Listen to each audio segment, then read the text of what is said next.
dari sisi bahasa ya, eh, ada satu literatur yang ditulis oleh Said Hussein itu limadza mar'atun sumiyat mar'atan. Kenapa perempuan dinamai mar'ah dalam bahasa Arab gitu. Alasannya ada dua. Mang, Yang eh, pertama, Mang, mikrofonnya jangan di depan mulut, Mang. Jadi udaranya itu membuat berisik. Di bawahnya sedikit. oke, sip, ya. Nah, Yang pertama, li'annaha khuliqat minal mar'i. Karena sesungguhnya wanita diciptakan dari seseorang, ya kan? Yaitu Nabi Adam alaihi salam. Gitu. Jadi diciptakannya setelah diciptakan Nabi Adam dan diciptakannya perempuan dari bagian yang ada pada tubuh Nabi Adam. Itu pakai kata mar'u ya.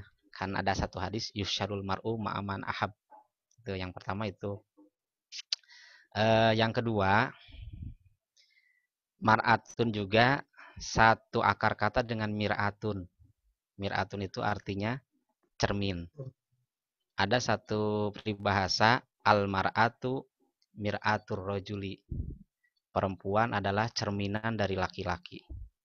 Jadi kalau kepengen lihat suaminya kayak gimana, lihat istrinya gitu. Ya, ada juga satu hadis Nabi yang berkaitan kenapa perempuan diibaratkan bagaikan cermin, karena perempuan suka berhias. Gitu, suka dandan.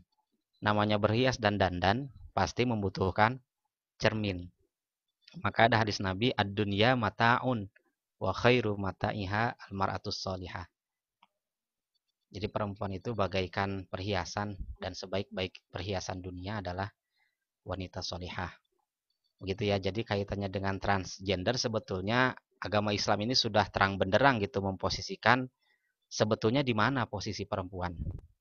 Di balik kesuksesan seorang laki-laki, di belakangnya ada seorang perempuan yang punya jasa besar begitu ya. Begitu juga sebaliknya.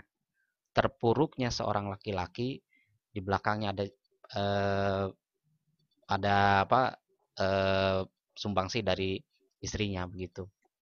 Nah, berbeda dengan laki-laki. Dalam bahasa Arab, rojulun ya, laki-laki. Itu satu akar kata Benar-benar. dengan rijlun. Rijlun. Rijlun kan Laki-laki. kaki ya. Kenapa kaki? Ya karena laki-laki senangnya melangkah, berpetualang gitu ya.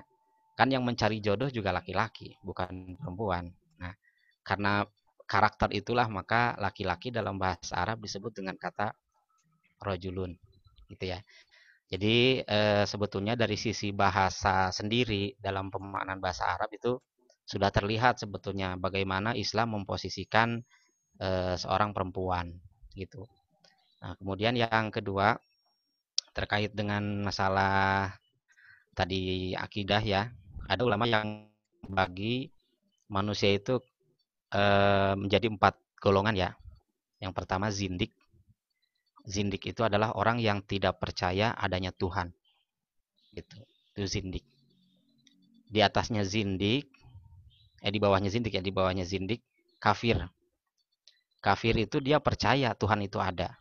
Buktinya dia mempercayai ada kekuatan pada benda-benda tertentu yang dia yakini bisa memberikan manfaat atau bisa menghindarkan mudorot buat dirinya. Tapi dia tidak mempercayai Allah itu sebagai Tuhan. Itu kafir. Yang ketiga musyrik. Musyrik itu seperti bangsa Arab Quraisy itu musyrik. Ya, kenapa? Karena mereka percaya Allah itu sebagai Tuhan mereka.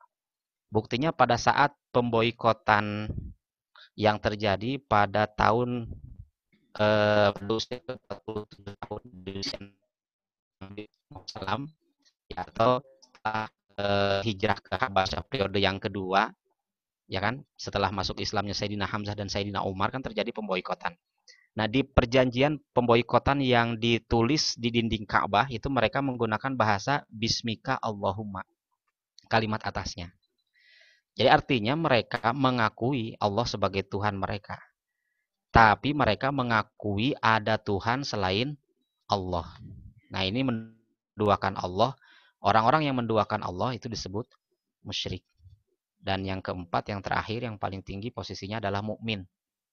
Orang yang hanya percaya Allah sebagai Tuhannya, gitu. Ya, mungkin itu saja ya dari saya. Terima kasih. Assalamualaikum warahmatullahi wabarakatuh.